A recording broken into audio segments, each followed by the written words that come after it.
में bomb blast के बाद पहली दफा ज़ेलेंस्की ने बड़ा बयान दिया है, जिसमें ज़ेलेंस्की ने पुतिन को यूक्रेन से ज्यादा रूस पर ध्यान देने की सलाह दी है। दरअसल रूस के सेंट पीटर्सबर्ग के एक कैफे में बम धमाका हुआ था, जिसमें पुतिन के करीबी की मौत हो गई।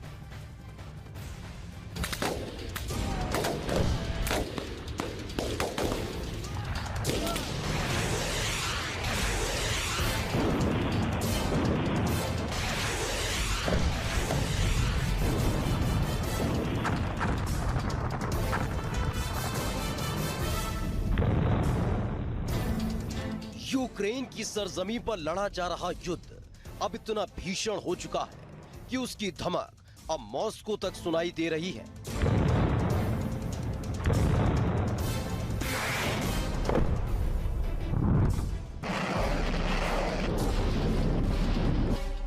और निशाने पर पुतिन के वो खास लोग हैं जो युद्ध को जायज ठहराते रहे, यूक्रेन के खिलाफ आग उगलते रहे और घोर राष्ट्रवादी रहे हैं।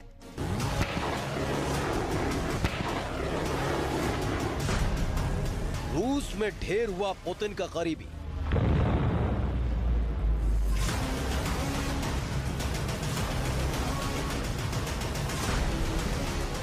किसने दिया मौत वाला गिफ्ट?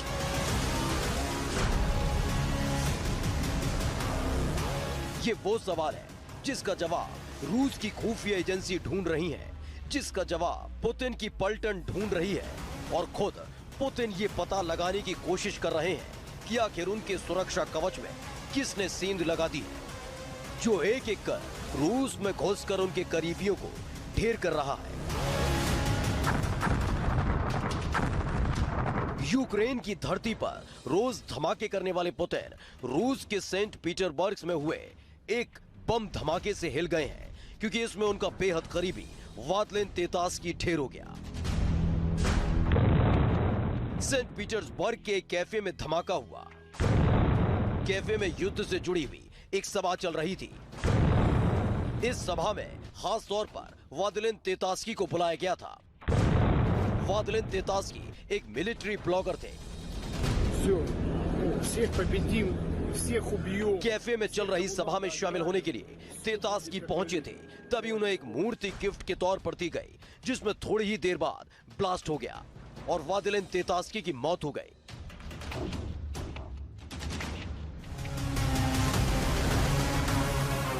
जिस कैफे में यह सभा चल रही थी वो वैगनर ग्रुप से जुड़ा हुआ कैफे है, जिसके बाद पुतिन के साथ साथ वैगनर ग्रुप के मुखिया येवगेनी प्रिगोजिन का गुस्सा 7वें आसमान पर पहुंच गया और क्रेमलिन इसके पीछे यूक्रेन का हाथ बता रहा है और उस भेदी को ढूंढ रहा है जिसने रूस में रहकर पुतिन के एक करीबी को ढेर कर दिया।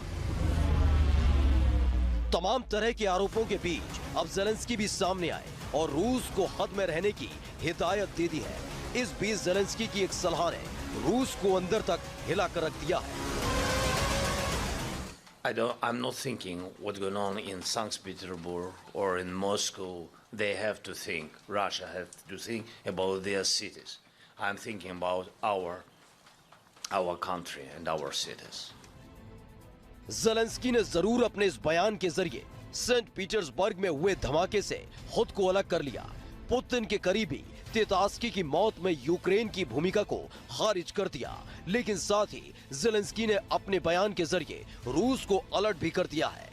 यानी अगर वाकई यूक्रेन की तरफ से सेंट पीटर्सबर्ग में कुछ प्लांट किया गया था, तो कल तक यूक्रेन पर कब्जा करने का सपना देखने वाले पुतिन के लिए ये बुरी, बेहद बुरी खबर है, क्योंकि ज़ेलेंस्की ने न सिर्फ सेंट पीटर्सबर्ग का नाम लिया बल्कि मॉस्को का भी जिक्र किया है।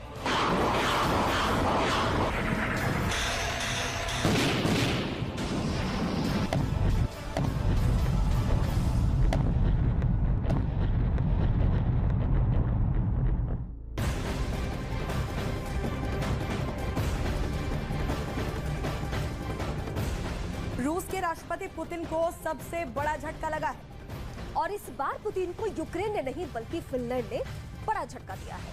पुतिन की धमकियों के बावजूद फिनलैंड नहीं माना और उसने नेटो में शामिल होने के लिए आवेदन कर दिया। फिनलैंड अब नेटो का 31वां सदस्य बन जाएगा और वहां भी कई इलाकों में नेटो की सेना तैनात कर दी जा रही है।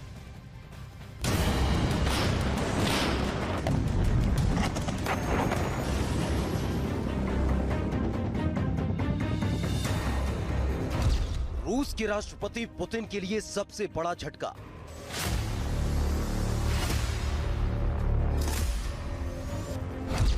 फिनलैंड पर पुतिन की धमकी का असर नहीं।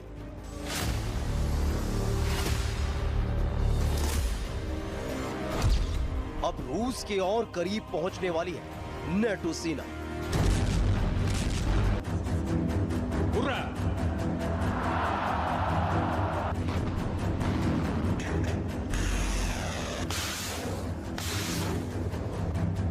यूक्रेन के बहाने पुतिन ने नेटो और पश्चिमी देशों के खिलाफ मोर्चा खोल दिया है, लेकिन इसका असर होता नहीं दिख रहा। नेटो देशों की संख्या बढ़ती ही जा रही है। रूस की धमकी का असर फिनलैंड पर भी नहीं हुआ।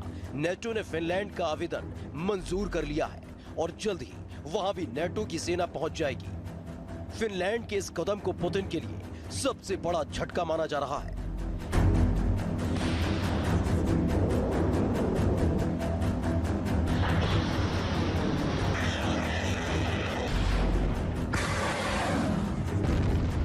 नेटो देशों में शामिल होने के फिनलैंड के फैसले से पुतिन बौखलाए हुए हैं कि फिनलैंड रूस का पड़ोसी देश है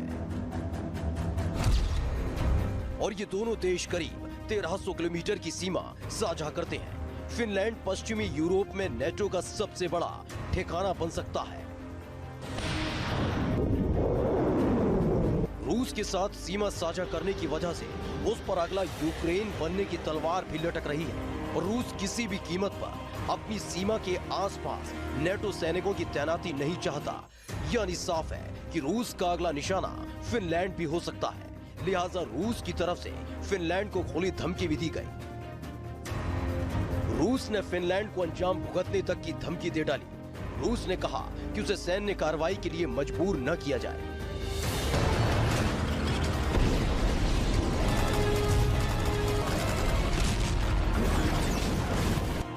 नेटो का विस्तार एक ऐसा मुद्दा है जिसके बारे में बात होते ही पुतिन का पारा चढ़ जाता है और इसी चक्कर में उन्होंने यूक्रेन में खून की नदियां बहा दी।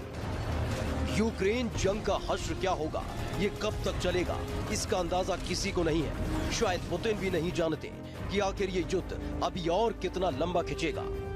लेकिन पुतिन के तेवर से ये तो साफ है कि वो किसी भी कीमत पर नेटो सेना को रूस की सीमा के पास नहीं देख सकते।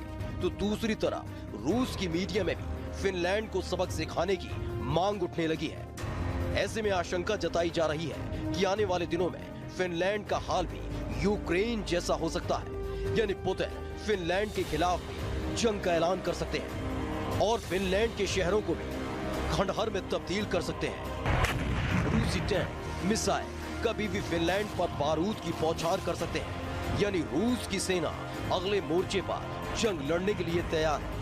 उन्हें बस पुतिन के एक इशारे का इंतजार है।